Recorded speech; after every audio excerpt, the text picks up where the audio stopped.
शरद पवार का एनसीपी अध्यक्ष पद छोड़ने का ऐलान, कहा अब आगे की जिम्मेदारी मेरे पास नहीं। महाराष्ट्र में इन दिनों सियासत गरमाई हुई है। इस बीच राष्ट्रवादी कांग्रेस पार्टी के दिग्गज नेता शरद पवार ने अध्यक्ष पद छोड़ने का ऐलान कर दिया। इस बात की पुष्टि खुद शरद पवार ने की है। हाल ही में एनसीपी नेता और भतीजे अजित पवार से शरद पवार के मनमुटाव की खबरें सामने आई थी। कहा जा रहा था कि शरद पवार अजित पवार के बीजेपी के साथ जाने को लेकर चल रही अटकलों से काफी नाराज थे। शरद पवार के इस ऐलान के बाद उनकी पत्नी प्रतिभा पवार रो पड़ी। हालांकि उनके इस ऐलान के बाद पार्टी में कई लोग दुखी हो गए। पार्टी से जुड़े कई नेताओं की ओर से उनके इस फैसले पर फिर से विचार करने को भी कहा जा रहा है। पार्टी के नेता शरद पवार के समर्थन में नारेबाजी कर रहे हैं। प्रफुल्ल पटेल ने कहा कि शरद पवार अपने फैसले पर विचार करे। भतीजे अजीत पवार ने कहा कि ऐसे इस्तीफे का ऐलान सही नहीं है। अध्यक्ष पद से इस्तीफा देते समय शरद पवार ने कहा कि आज मैं एनसीपी के अध्यक्ष पद से रिटायर होने का फैसला करता हूं। एनसीपी में आगे एक समिति नियुक्त की जाएगी। मुझे पता है कि कहां रुकना है। मेरे पास एमपी के रूप में 3 साल बाकी है और मैं राज्य और केंद्र के मुद्दों को देखूंगा।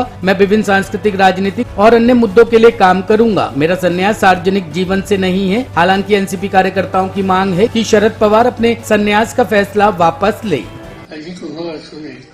इतकी वर्ष संधी मिळाल्याच्या नंतर आणखी लोकसंघाच्या समाजाची भूमिका मी तर कधी घेणार नाही आणि त्यामुळं तुम्हाला अस्वस्थता कदाचित वाटेल, पण मी राष्ट्रवादी काँग्रेस पक्षाच्या अध्यक्षपदावर निवृत्त व्हायचा निर्णय आज घेतलेला आहे।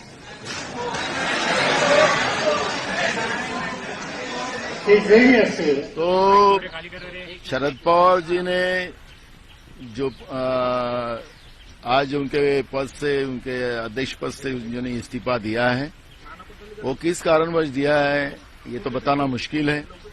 जो मीडिया में अजीत दादा पवार के बारे में जो आता था या उनके परिवार में कुछ हो या उनकी तबीयत के बारे में हो, ये बात अभी बताने का कोई मतलब भी नहीं है, क्योंकि वो जो है उनसे ही अपने को जो जब उनसे मिलेंगे और ये सब बातों से पूछेंगे तब इस बारे में वक्तव्य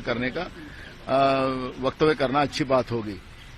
लेकिन एक शरद पवार जी हमें लगते थे कि आखिरी सांस तक वो सामाजिक और राजकीय जीवन में रहेंगे और हमेशा एक विचारधारा के साथ लड़ते रहेंगे, ऐसा ही हमें लगता था।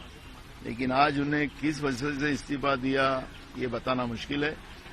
लेकिन इसमें एमवीए को कोई फर्क नहीं पड़ेगा।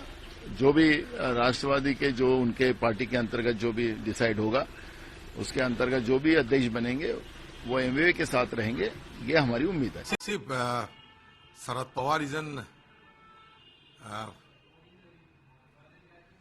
competent leader of not only a single party but also a national leader, and I think that due to the age constraint, I think, and because of his health, that is my assumption, that he has thought it prudent to relinquish the present job, and he has already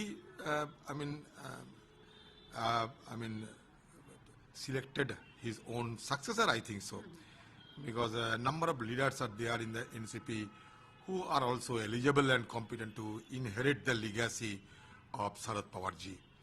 But he is still a leader of the nation. Bureau Report, Team ANN News.